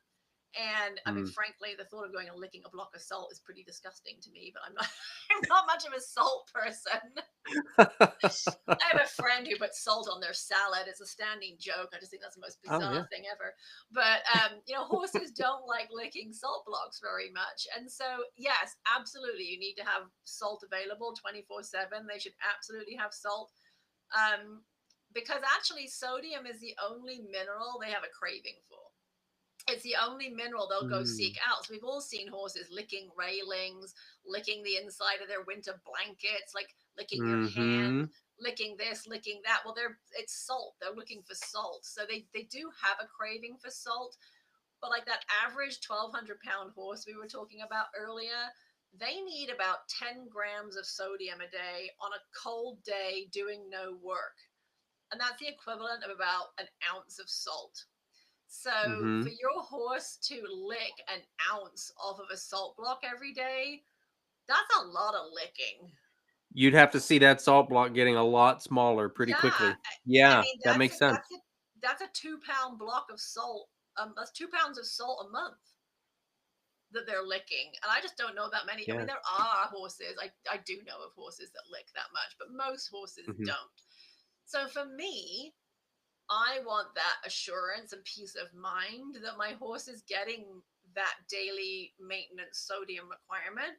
And so I put that in their bucket with their feed. So, that's basically 2 tablespoons of salt. So the rule of thumb is about 1 tablespoon per 500 pounds of body weight per day. So, Okay. for an average, sort of lean thoroughbred, not super bulky type quarter horse, you're looking at 2 tablespoons a day. When you get up into, and I worked on some like 1,500-pound warm bloods this week, you're looking at 3 tablespoons of salt a day. Mhm. And that, as I said, that's just standing around doing no work on a cool day. As soon as you start sweating, whether that's because the weather's hot and it's standing around and sweating, or because you make it work and make it sweat, then Mhm. you need an electrolyte. And that's the purpose of an electrolyte. Electrolytes replace sweat loss. They're not for daily their maintenance sodium requirement. Your salt, and you can use just table salt. Plain table salt is fine, or even iodized table salt's fine too. That's your 2 tablespoons, and then on top of that, you add a good electrolyte. And electrolytes they're designed to replace sweat loss. And you need to look at the label and Mhm. make sure the first ingredient isn't sugar or dextrose, and make sure the Mm. first ingredient is either salt or actually chloride. Okay. Yep. Yep. So Yeah. feeding salt for baseline, Mm-hmm. Yeah. and then the electrolytes to replenish what's Yeah. utilized through the work, essentially. Right. Horses have Yeah. really special sweat. So horses' sweat is Mhm. really concentrated. It's what we call Mhm. hypertonic. It's more concentrated in electrolytes than their blood is. So horses lose a ton of electrolyte in their sweat. I mean, and I live in Arizona. Our horses sweat just standing around in July and August, and by 4 in the Yeah. afternoon, they're white. I mean, if you ever wanted to know whether horses' sweat is Mm. concentrated, I mean, they are literally crusty with salt. And Mhm. we don't sweat that way. Human sweat is very dilute. So horses lose a ton of sweat. And I think that's where the old saying, you can lead a horse to water, but you can't make him drink, comes from. Because if you've lost all your electrolytes in sweat, now your sodium concentration in your blood is really low. So your body doesn't know it needs to drink because you don't have that Oh, reflex anymore, right? You because the don't have sodium's not triggering it Right, the to sodium's not okay. triggering thirst, right? So you can be out on a trail ride and you've been out for 3 hours and you end up in a river and you're like, hey, have a drink. And your horse is like, wow, nice view, you know? Yeah. And you're like, Right. Right. I mean, anybody that's trail ridden has had that experience, right? You finally come across a river and you're like, have a drink. And they're like, Right. oh, look at that. Squirrel. Right. And you're like, I don't know Yeah. when I'm going to see a river again. Can you drink? But I think that's because they don't know they need to. Yeah. Right, because they've let, so again, if by giving that, and I've had clients, I've had some eventing horse clients, top level horses, um that would go to 3-day events, and it's not uncommon to give those horses IV fluids after cross country because they Mhm. really want to make sure they're on their A game the next day. for show Hmm. jumping. But I had a client who was doing IV fluids before and after cross country because the horse wouldn't drink on the trailer, it wouldn't drink well at the show. And Gotcha. I looked Sure. at her. Just the stress of the environment alone. Yeah, she Hmm. wasn't drinking different tasting water or that kind of thing. And so when I looked at her diet, and she didn't really have any salt in there. And I said, well, okay, let's get some salt in there every single day of the year, 365 days of the year, and then we're going to add electrolytes when he sweats heavily. And that horse started drinking, and it started drinking on the trailer. And Mm. she no longer had to do IV fluids before cross country, like it, because we were keeping its sodium at the high end of normal.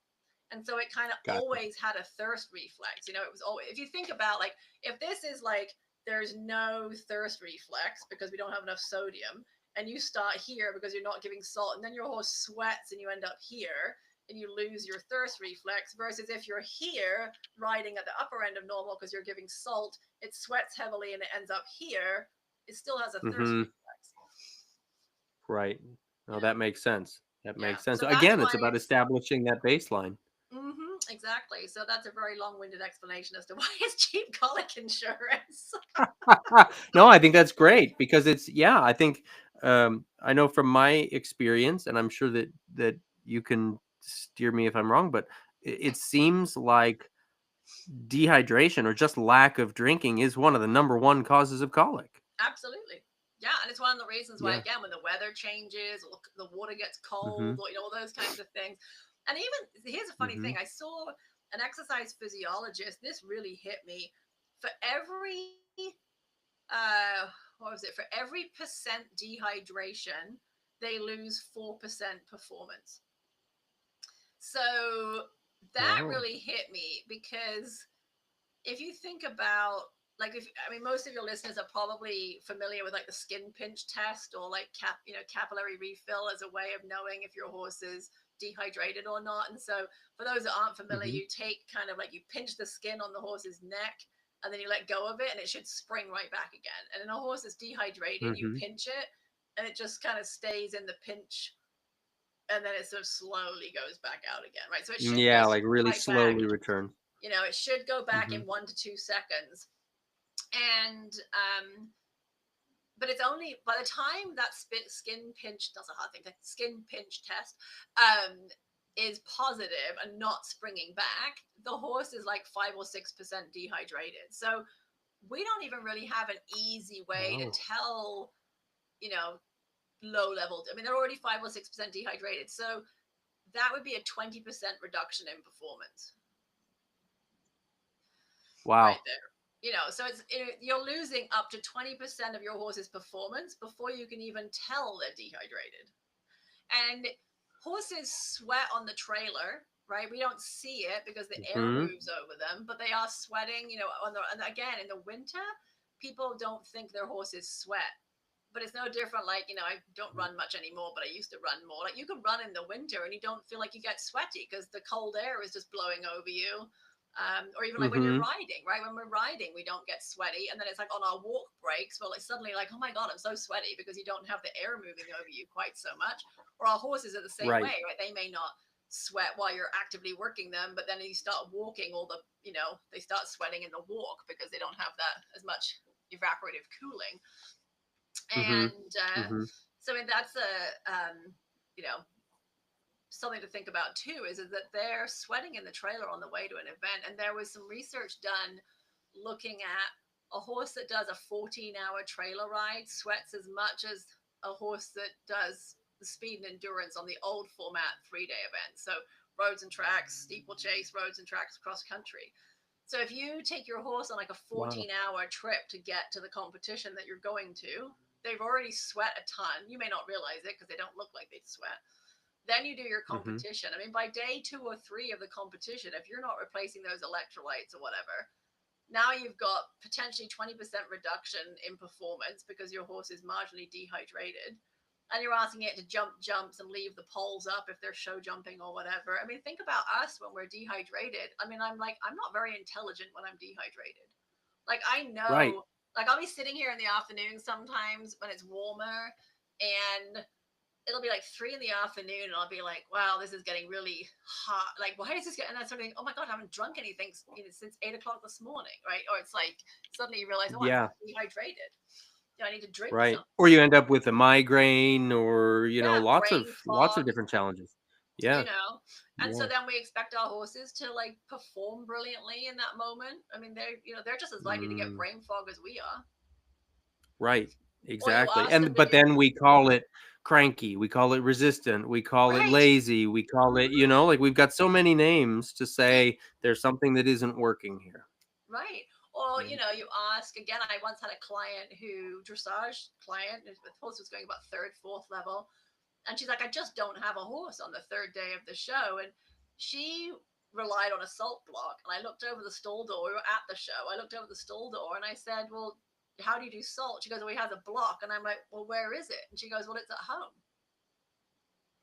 And I said, well, right? Oh. But Oop. who think you give your horse a salt block at home and then you go to Yeah, a yeah, show yeah. for 4 days?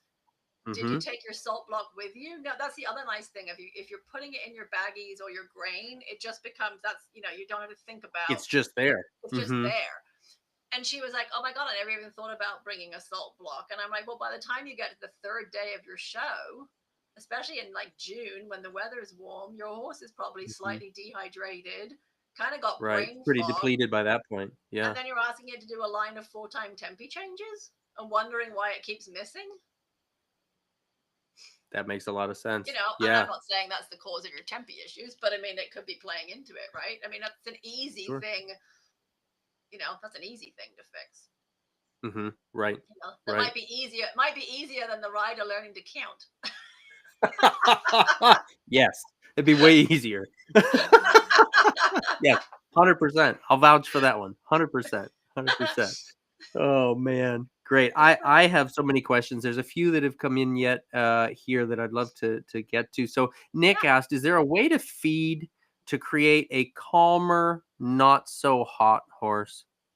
Oh, that's a great question. So, yeah, and one I get quite often. Like, I get people looking for calming supplements or whatever. Yeah. I, I've for a long time maintained, and it's becoming more of a popular thought now. Um, I always wonder in those horses how their gut health is, and how, again, stressed they are, in their environment, and what effect is that having on their gut. And I don't know Mhm. about your listeners, but I know, like, when I'm stressed about life, like my gut health is not that great, and I'm slightly agitated. Like, I'm just sort of slightly on edge, and there's a lot of things that contribute to, gut health not being optimal. So, we mentioned earlier about needing to eat 2% of body weight per day. If your horse is not getting enough forage or standing around for long periods of time without eating, um, they're designed because they're designed to eat constantly because they're supposed to be eating this low nutritional value forage and moving all the time. They're basically eating for like 16 to 18 hours plus a day. And Mhm. the anatomy of their digestive tract is such that they therefore secrete stomach acid constantly, whether they're eating or Mhm. not, because they think they're going And to they get produce full how all many the time. gallons of acid, stomach acid a day they Yeah, it's produce? quite I a mean, lot. I don't remember what the number is, but it's quite a lot. And this, in yeah. their natural setting where they can be eating constantly, when you eat, you create saliva, and chewing is really what makes horses secrete saliva. They don't create saliva if they're not chewing. And so horse Okay. saliva has a lot of bicarbonate in it, and bicarbonate buffers stomach acid. So it's a beautiful system because you have this like constant supply of food, constant supply of bicarbonate, buffering the constantly supplied stomach acid. It's great. It neutralizes everything and it's wonderful. And then we came along and domesticated the horse and said, Mm, oh, well, now you're going to have to work from sun up until sundown. And sorry, you don't get to eat in that period. So yeah. you're going to not eat from like 6 a.m. to 6 p.m. And so they go long, and then that became our model of horse keeping was meal feeding twice a day. And so horses now stand around for long periods of time in many management systems without anything to eat. And the stomach empties pretty quickly. Like, it's pretty empty in 6 hours. So Mhm. overnight, it's not uncommon. I go into barns where they feed, nighttime hay at 4 p.m. and they don't come back out and Mhm. feed until 6 a.m. or 7 a.m. That's like 14 Right. hours. So by 10 p.m., certainly by midnight, there's nothing left in that horse's stomach, but they're still secreting stomach acid. Mhm. You can't undo hundreds of thousands, millions of years of evolution in 10,000 years. It just doesn't work that way. Right. So Whether it fits your schedule or not. right. So just imagine if you had a stomach full of acid that wasn't being buffered by bicarbonate and didn't have any hay in there. The other nice thing about forage, whether it's pasture, hay, whatever, it absorbs a lot of the acid and it also stops it splashing around, right? So, Mhm. I learned as a kid, don't exercise your horse in a full stomach, but that's actually bad advice, right? Right. It's sort of the So, opposite of like when you're told, don't swim for yeah, how long after eating, when it's the opposite for the horse. They're better right, off because of the way the stomach absolutely. hangs, right? And the Yeah. way that that stomach acid sloshes around. Yeah, absolutely. And I don't care whether you're a reiner or a dressage horse or what you do with your horse. We all want our horses to work over the back and engage their abdominal muscles, which creates upward pressure on the stomach, which forces everything in the Mhm. bottom of the stomach up, right? Mhm. And so the top of the stomach doesn't actually have any protection from acid because it's never supposed to come into contact with acid. The stomach's supposed to have a really good layer of hay or grass or whatever in it that keeps all the stomach acid in the bottom of the stomach. So when you don't Mhm. have that mat, that fibrous layer preventing that acid moving, that acid can now splash around and contact the top of the stomach and it can erode it and cause ulcers. So there's a source of agitation and Mhm. discomfort. And we know that, the lower you go down in the stomach, the more acidic it becomes. We know that the faster we work our horses, the more it splashes about. Um, so we also know that we should probably give regular training breaks while we're riding our horses. If they do something good, reward them with a break, right? That's just good training. But it also is really Mhm. good for their stomach health because it allows everything to just kind of Just settle settle back back. down again. Yeah. Because that can be agitating to a horse, right? Um, the high up microbial population can get out of balance pretty easily because of changes in food. So, one of the rules of feeding is to make changes slowly over, 7 to 10 days. The reality is many barns, at least when it comes to hay, go cold turkey, right? So maybe they feed, Sure. they get Timothy and then they get a new batch of Timothy and they think, well, it's Timothy, so it's the same thing, but chemically it's not. Like one batch of Timothy can be chemically completely different from the next batch, like the level of sugar in it, the amount of protein in it. It Mhm. can change dramatically. And Mhm. those microbes in the hindgut get used to eating one thing and having kind of the type of bacteria are specific to the nutrients that are coming into the digestive tract. So if Mhm. suddenly you go from block of hay one to overnight going like 20 pounds of that one day and the next day you go, oh, just kidding, 20 pounds of the new batch of Timothy, the microbial population is kind of going, oh my god, like where did all this like sugar come from, or like there's way more protein and like we don't have bacteria to deal with that or whatever. And so now you Mhm. have some disruption, your microbial population's upset. You might see that in things like loose manure, some gas or whatever, but again it can be enough to kind of disrupt that microbial population, create some discomfort, right? Mhm. That might lead to agitation. And we have to remember these are prey animals, right? They're they internalize everything because it's not good to wear your emotions on your sleeve most of the time, right? Like if you're Mhm. uncomfortable, you don't tell everybody about that because you'll become dinner. That's um exactly it. Yeah. you know and so Yeah. they're primed to internalize things about their life. So where I'm going with this is I'm not a big believer in calming supplements. There's not a lot of research to show they really do anything. I mean, a lot of people are really into magnesium, right? Well, again, if you're Mhm. feeding adequate forage, a ration balance of your feed properly, you're more than meeting your horse's magnesium requirement. If a magnesium supplement does anything, then you didn't have enough magnesium in the diet. Like they can't use more magnesium than they need. They can't store extra magnesium. So I mean, I guess on some levels it's pretty Mm. harmless to So try you can something like top that. that off as far as the level that they need, but you Right. can't, like, No, if you add they'll on just top of it, it's just gonna get passed. granulars get pooped out. So I mean, on the Yeah. one hand, it's not the end of the world. Feeding too much magnesium can lead to loose manure, but that's the whole premise behind Epsom salts, because that's magnesium, right? Is Epsom salts, Yes. and so it makes things move and what have you.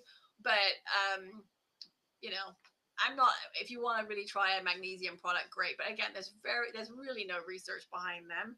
I'm much more into, can we not put a band-aid on it, and can we try to figure out why this horse is anxious? Mhm. And it might be nothing to do with diet. It might be it doesn't like the talk radio that gets played all day long from the barn stuff that are mucking stalls. It might Mhm. be, it doesn't like the person that handles it and turns it out every day. I mean, they're really sensitive, right? I mean, you have Yeah, to there's a really, lot of variables that could be a at lot of play in there. variables, Is it really Yeah. having a positive experience under saddle when you're working it? What Mhm. energy are you giving off? Like, did you just come home from like the afternoon of hell at work and like endless meetings, and you're just like, blah, and you just walked into the barn, and Mhm. now your horse is like, holy hell, like, what is Right. this? That that's a what are we worried about, mom? Kind of thing. Um, Yeah. they feed off of that. So again, I think a lot of horses that are in digestive distress become anxious. And, again, there's a lot of like heat training. Working horses can cause inflammation in the GI tract. Mhm. There are, ingredients and things out there that help support the digestive tract. I really like things like butyric acid. Butyric acid is it's actually a byproduct of microbial fermentation. It's naturally occurring in the horse's digestive tract. It's really important for what we call maintaining the tight junctions in the lining of the digestive tract. So all the cells all the way down the digestive tract should be tightly connected, kind of like if you put make fists and put your thumbs together, and nothing should escape between the cells in the digestive tract. There are various like transporters, that are set up to move things out of the digestive tract, but there shouldn't be gaps between the cells, right? And if you end up Mm. with inflammation and stuff in the digestive tract lining, those cells can start to spread apart, and then nutrients and pathogens and things can get in the bloodstream that are not supposed to. So butyric acid helps to kind of maintain those tight junctions. Saccharomyces cerevisiae yeast, which comes in different types. You can get live yeast, you can get yeast culture, you can get probiotic, postbiotic, like dead yeast. But Saccharomyces cerevisiae yeast can help stabilize the hindgut microbial population quite nicely. So I quite like that. So my approach to, anxiety and calming is to try and make sure our digestive health is where it needs to be. Some of that's might be diet, some of that's management, and then really looking Mhm. at the whole big picture. Pain, right? I mean, it sounds Mhm. silly, but like Mhm. getting a lameness evaluation done. Do you have some like low grade hock pain or something? That every time Mhm. your horse works, they're a little on edge because they're uncomfortable, but they don't want to tell you because they don't want the lion to eat them for breakfast, kind of thing. Right.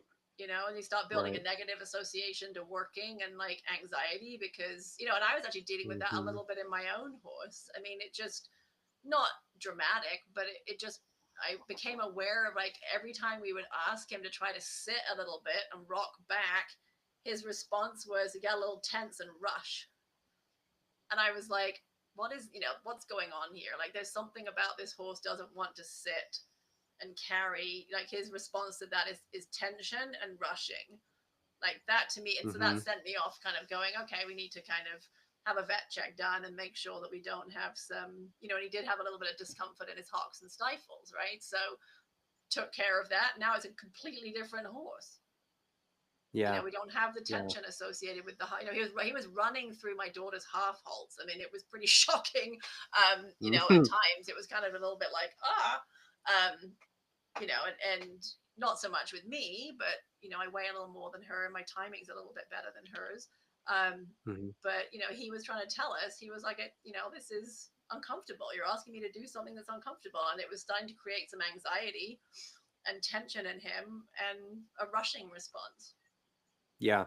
There you go. But it would be So you very talk about managing the managing the anxiety, managing the basically the daily management, right? Mhm. And that brings me to a question that Allison has asked about movement. So when we talk about management, I'm thinking like the amount of time a horse spends in a stall versus out in a Right. paddock. How much does a horse's daily movement impact their ability to metabolize the nutrients? I don't know that it really impacts metabolism, but it Okay. certainly, that sets their, we call that their maintenance requirement, right? So a horse, Hmm. um, our maintenance nutrient requirements are the levels of nutrients we need just to maintain ourselves sort of wandering around all day long, right? So for a horse, that would be, you know, out in a pasture, wandering around, no forced exercise, basically, right? It might choose to run around the field for 5 minutes, and buck Mm. and fart and run and whatever. But it's not being made to do that, right? There's no forced exercise. And that's maintenance requirements. So if you have a horse that's, say, laid up and standing in a stall because they're on box rest, and they're sometimes maybe not even hand walking yet, but maybe hand walking for 10 minutes, for example. I mean, that's not even a maintenance requirement. So when the last set Hmm. of National Research Council guidelines came out, which seems like yesterday, but it actually was 2007, almost 20 years ago. It's crazy. Um, Wow. they Yeah. actually they went from having one maintenance requirement to having three maintenance requirements. They have a low, which I would use that for a horse that's like laid up and really not moving. Maintenance, which is just like your average horse wandering around, and then high maintenance. High maintenance to me is the horse that's not in work, but it's the one that like walks the fence line all day long, right? It's the anxious Mm. horse that, like, they're at maintenance, they're not doing any real work, but they're just busy all the time and Hmm. they're not relaxed, right? So they have a higher caloric need than the guy who's pretty relaxed and just kind of acting like your average horse out in the field kind of thing. But it doesn't really affect, to my knowledge, it doesn't affect how well their metabolism specifically works. Um, Gotcha. Gotcha. yeah. Okay. Question just came in from Melissa. How best to restore a gut microbiome that has went through an acute illness like colitis, secondary to Potomac horse fever, and Yeah. how to maintain that healthy biome thereafter? I feel like that could be a big long answer for that, but Yeah, well, so colitis is, anything itis is inflammation, right? Mhm, So colitis is inflammation of the colon. Laminitis is inflammation of the laminae, right? So anything with itis on mhm, the end is inflammation. So when you have a horse that's got colitis, there's inflammation in its colon, and most common is what we call right dorsal colitis. So the colon sort of weaves about several times, and there, for some reason, the right dorsal colon seems to get um, inflammation most commonly. And it can be really nasty in horses, and sometimes it can be brought on by, use antibiotic use, NSAID use, or just, you know we don't know sometimes what causes it. But anytime we have, generally horses that have colitis end up with like loose manure, diarrhea, that kind of a thing. Um, and so sometimes initially it's really good actually to get rid of long stem fiber. So we sometimes get rid of hay for those horses. Because if you think about it, mm, hay, even when it's properly chewed, ends up being like inch long pieces. And they're kind of mhm, pokey, right? So you've got a mhm. colon that's kind of pissed off and angry and inflamed, and then you got to insult it with a bunch of scratchy hay. Like sometimes Gotcha. it Yeah. just needs a chance to calm down, right? So those horses, if they're not on pasture, hopefully, maybe they can go out on pasture, but obviously if it's been the winter time or whatever, and you've got to do some kind of additional forage, feeding hay pellets is really useful, because if you think about a pellet, the pellet has been ground, to like the hay's been ground like an inch of its life and then formed Mhm, into a pellet. And so when the horse chews the pellet, it just crumbles into, powder basically. And mhm, so it's very, very tiny pieces. They're not going to irritate the gut lining at all. And so we switched to doing pellets for either all the forage or, some of the forage. And in a sounds like it was a pretty nasty case of colitis. If it was bad enough that it ended up in the ICU type colitis, then those horses Hmm. Sometimes we put them on like senior, so that complete feed I mentioned. So that's where Okay. senior becomes really helpful, because senior feeds, you know, are a complete feed. They have all the forage in there, and just think about like they're pretty moist, small particles, easy to digest, high quality fiber, lots of beet pulp, soybean hulls, fiber that's really easy to digest, much easier to digest than hay. So oftentimes those horses, while they're still in the hospital, will get given like senior, and they'll get released on senior, and then you gradually start adding in something like hay pellets, and then over time you hopefully transition to like being all on hay pellets, and then as they, again, as they get a little better, you start to kind of say, okay, can we give you a little bit of hay, Hmm. and gradually shift them back to Hmm. hay. But sort of just Um, dip your toe in the water to start with to right, see because how you they don't want to, respond. you don't want to piss it off and get it all inflamed again. Hmm. Meanwhile, doing something, um, that has a good. I like doing, like, I really like fish oil for those horses because of the anti-inflammatory components in fish oil, Mm. the omega-3. And people often go, fish, like horses don't eat fish, and I always say, well, they don't jump 5 bar gates either, but we do that. It's like, Good you know, point. it's funny to me where people draw the line, right? They'll keep them in a 12 by 12 box stall, but they Right. don't want to feed them fish oil. And I'm like, That's that's interesting. And well, and you said the omega threes are really essential for horses. well, they are, and the fish oil is really like a potent source of omega-3, as I mentioned before. Like, you Okay. have, grass is really high in plant-based omega-3, but you have to convert that to EPA and DHA through multiple enzyme steps. And sometimes, especially in diets that have a lot of omega-6 fat in them, those conversion steps don't happen very well.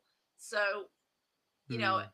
for most horses that are on like a hay based diet with a ration balance, their plant based omega 3s are fine, right? But if I have a horse that's being fed a lot of omega 6 fats, or either high fat performance feeds, because most of the fat that we're putting in our performance feeds is vegetable oil, it's high in omega 6, then I'm going to feed a more potent omega 3. Or if I have a horse with some kind of itis condition, right, where we're fighting inflammation, I want to pull out the big guns. I want to make sure that horse is getting really good EPA and DHA fat, omega 3.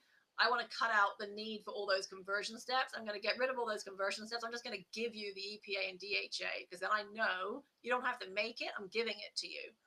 And then in the case of, chylitis, now you have that EPA and DHA, traveling through the digestive tract. I mean, it's going to act right there because it's going to come into contact with the cell lining, and kind of hopefully, have an anti-inflammatory effect locally, kind of right there. Mm.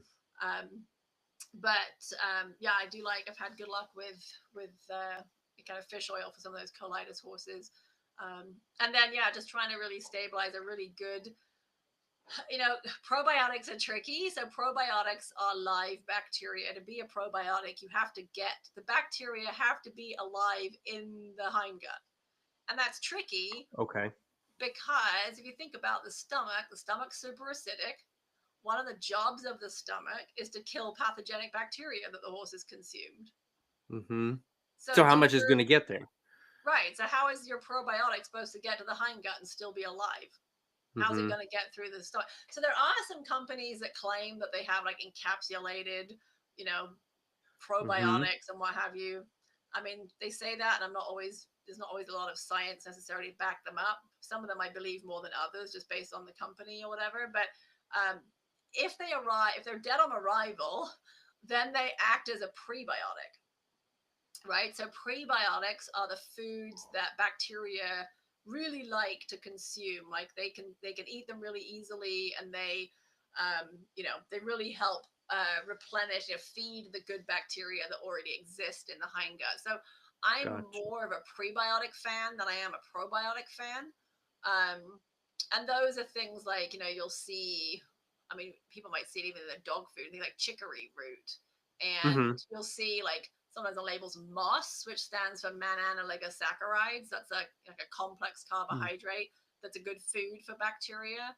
Um, so looking for, if you do find something that says it's a probiotic, you need to find something that has like 50 billion CFU.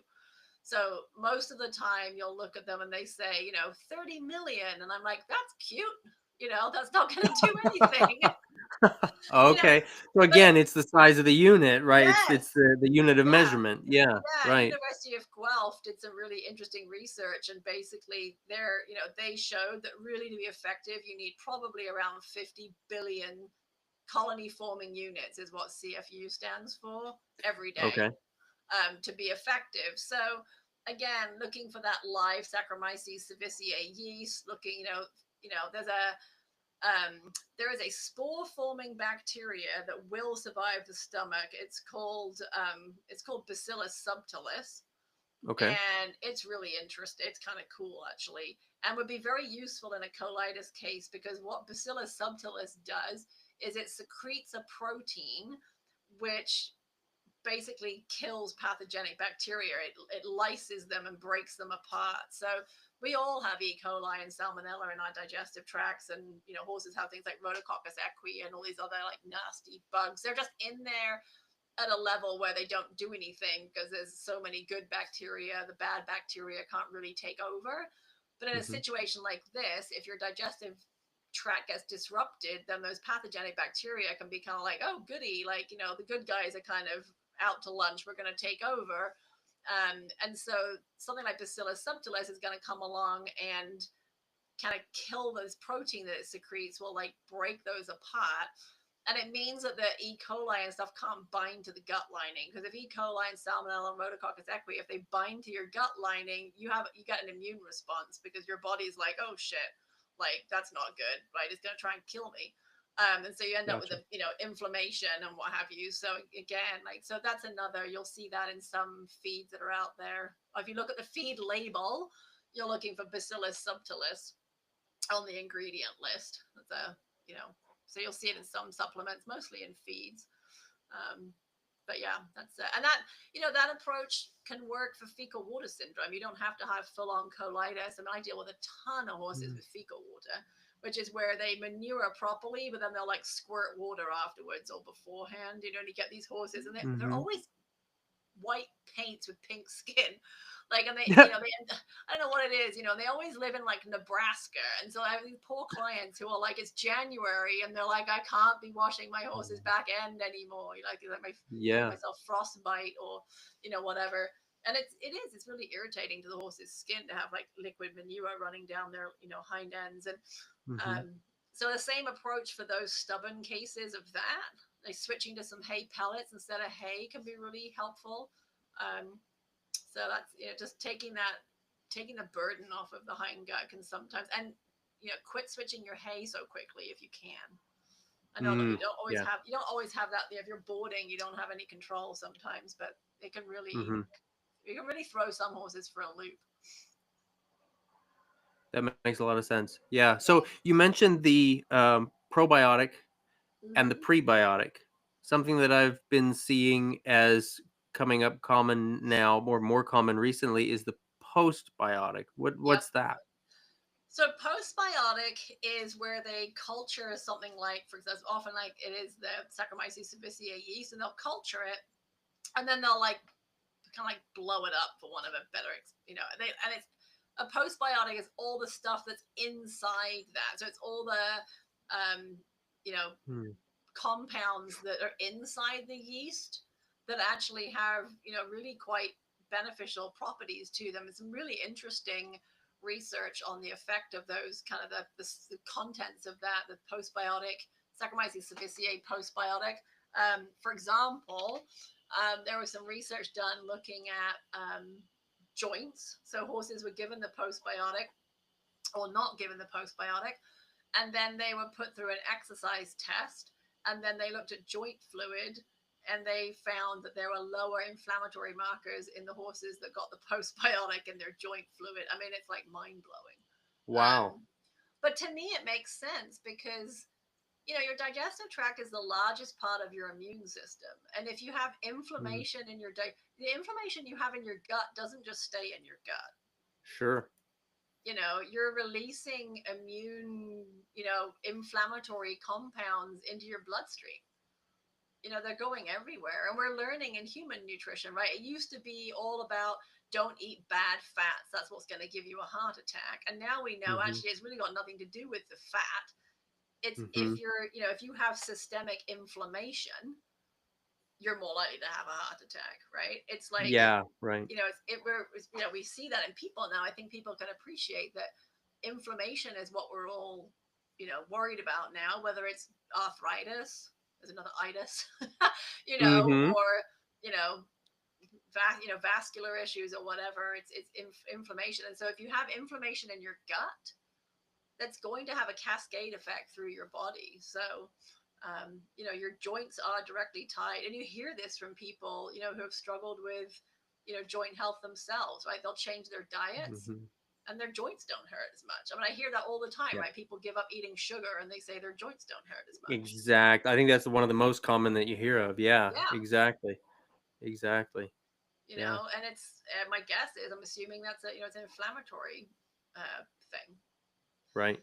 So if Right. you can control the inflammation in your gut, the effect will be, far reaching. And it's no different in our horses. There you go. Yeah. There you go. Well, that's fantastic. I want to be respectful of your time. This has been a fantastic chat. There's several more questions also that have come in, and like I said, I've got several pages of notes where I've got more questions too. I Uh, can ask them. I put my husband and my kid on a plane earlier this afternoon, so it's just me and the oh, dog there this you evening. So go. you're in luck. Well, what I want to do is definitely make sure that I redirect folks to your podcast where you talk specifically about a lot Yeah. of really great topics. I know Mhm. I've heard you talk about several other things, even that we've touched on this Yeah. evening in some of your podcasts there. And that's Scoop and Scale, correct? Yes. Yes. Yep. We just had our episode that came out earlier this week. Feels like yesterday, but it was Monday, on pasture management, because we're heading into that time of year that people that have pasture, should Hmm. I oversee? Do I oversee? Do I have to pick the manure out of the pasture? Can I just drag it? All those kinds of, when do I graze it? When do I not graze it? All those kinds of things. We answered all those questions. It was a good episode. Yeah, I think that's great. I think that's great. Is there a way for folks to reach out to you if they'd like to hear you do a podcast on a specific topic? Yeah, I mean, there's the info@scoopandscale.com email address. That's probably the Perfect. best way. Or on our Facebook page. We have a Facebook page for Scoop and Scale. Hmm. So you can message us there as well. Those are probably the best ways to get a hold of us. And if that doesn't work, then hop over to Clarity Equine. We have a Facebook page there as well. There you But go. yeah, the Scoop and Scale Facebook page, we're pretty active on, and we can answer messages there. And then I think it's info@scoopandscale.com. It's Sounds one of those sounds things, like a good one. right? We do Perfect. say it at the end of every episode. If I've messed it up at the end of every episode, we always say you can reach us here. So it's in there. Uh, But the funny thing is, Jill, who's my co-host with me, she says that bit. I don't say that bit. there And I'm you sitting go. here going, I just listened to her say it, and I'm like, oh, is that our email address? No, I'm 99.9% positive. She's gonna be so mad at me afterwards. She'll be like, how do you not know what our email address is? Anyway. That's funny. Well, we put you on the spot. I mean, it happens. It happens. This has been so great. So, I've got a couple wrap up questions that I Yeah. ask everybody when I interview them for this podcast, not specifically about nutrition or anything like that. But so, what comes to mind as one of the hardest lessons that you've had to learn in the pursuit of your passion? Oh wow. Hardest lessons. Um, that's a good one. It's a lot more math than I ever thought it was going to be. Aha! There we I'm not a go. math person. I will say, when I first went, my first week at Edinburgh as an undergraduate, I went there to, as an animal science student, and I thought I'm going to go do animal science. And I think the first week, I had statistics, chemistry, something like seemingly nothing to do with, with animal science at all. And I was like, I've been duped. Like, this is like, I thought I came to do animal Wasn't what I science. signed up for. They're not what I signed up for. And honestly, nutrition's it's a lot of biochemistry if you really want to get into the, metabolism of it all and stuff. And again, Mhm. that was a bit of a wake up call. I was like, oh, you mean I actually have to understand the Krebs cycle? So yeah, that was, so some of that. for sure. And it's hard sometimes. As I said at the beginning, like I toyed with the idea of going to vet school. One of the reasons why I didn't go to vet school was honestly I didn't think I'd be able to like handle the people as much as anything. Mm, That person that you know can't do doesn't have the means to help their animal or wants to keep helping their animal when really they need to make a difficult decision on the animal's behalf kind of thing. And I think that's still tricky sometimes now. Like, you still have to work within the realities of the constraints of people. And I think when I started that was really hard. Now I've been doing it longer. I kind of have I get it, right? I mean, I board my horse. I know you're like not, you're not always in control of things. So it really is about finding workable solutions for people. And sometimes, and it's hard and people feel guilty about not being always able to provide what they feel like they should provide for their horse or what would be the best situation for their horse. And, it's difficult sometimes. And some of these cases, like these colitis cases and things, I'm working with somebody right now whose horse is in ICU, and it's how you get invested. It's no different than the vets and things. mm, You get invested in these horses and you desperately want them to, pull through when you're, trying to help. And I sometimes I wish people actually believed a little more in the power of nutrition, right? That can be, so frustrating mm. sometimes when there are times you're like, I think I could help. I think I could help. Like I go on there's a Facebook page I think it's called Horse Vet Corner, and you're not allowed to respond if you're not a vet. And there are times where I'm just like, ooh, I could really help. I could really help, but I'm not allowed to say anything, because I'm not a That's got to vet. be tricky. Yeah, it's not a Yeah, vet. So yeah, there are times where that's tricky sometimes. But yeah. yeah, it's a very fulfilling. I love being part of people's team though, right? And I Mm, really believe that like horse management, it is a team, right? It is about it's the owner, maybe if that's not the trainer, the veterinarian, the farrier. It's like everybody working together. And it's mm-hmm, frustrating when people can't see that or don't want to make it a team approach. That can be frustrating. Um, mm-hmm. For but sure. yeah, Yeah, I could see that. yeah. Absolutely. Okay, so we talked about lots of things: vitamin E, omega 3s, lysine. We talked about the protein in our hay. What's one thing, if you were to give our listeners one thing to take a look at to make sure that it's working optimally for their horse when it comes to the nutrition side of things, what's one thing Mhm. that you'd recommend for them this week? Go dig out that grain bag that you have in your trash can and read the feeding instructions. Get yourself a luggage scale and actually weigh what you're feeding and see whether what you're feeding actually matches what the feeding directions say you should be feeding. There you Because go. again, people, it'll say, they think, oh, I'm feeding a couple of pounds, but they've never weighed it, right? They've just grabbed a box scoop and it's just like, oh, I just feed half a scoop. Well, what does that Mm-hmm. weigh? Is that 2 pounds, 3 pounds, 6 pounds? If you read the feeding, hopefully you still have, this is another tip of mine. Don't throw your bag away when you get your feed, right? There's a couple of reasons for that, right? The people who have trash cans for their feed, they'll get their grain bag and then they'll just tip the grain in the trash can and throw the bag away. First of all, you're creating more work for yourself because at some point you have to clean that trash can out because it's going to get gross. And I'm lazy, so I don't want to bother doing that. So I keep my hay in the trash in the bag it came in, so I don't have to clean my trash can out. Second of all, if there's ever a recall on the feed you're feeding, you have to have the bag to know what lot of feed you're feeding. So when a company That does a makes sense. recall, your bag has a code on it that identifies the mill it was milled at and the date it was manufactured. And so they'll do a recall and they'll say all feed from this feed mill manufactured between, March 5th and March 23rd. Well, now you're sitting there in a panic because you're like, oh my God, I have that kind of feed in my grain can, Mm-hmm. but I don't know where it came from and I don't know when it was manufactured because I threw the bag away, Yeah, that you makes a lot know? of sense. So Yeah. keep the bag or take a photograph of that information off the bag or something. But yeah, go get your bag this weekend and read the feeding directions, grab a weight tape from your feed store, weigh your horse, and then weigh the feeding directions and see if you're feeding the right amount. Yeah, there you go. Perfect. Okay, and I like to always end with this question here. If you had a billboard that was big enough for the whole world to see, you printed a message on it, what would the message be? Uh, hmm. There are very, very few bad horses in the world. There are just horses trying to communicate. Mm, I like that. I like that. Well, fantastic. Thank you again, You're Dr. welcome. Claire Thunes, for joining me for episode number 64 of Talking About Horses. This has been an absolute pleasure chatting with you. Yeah, it's been wonderful. Let's do it again sometime.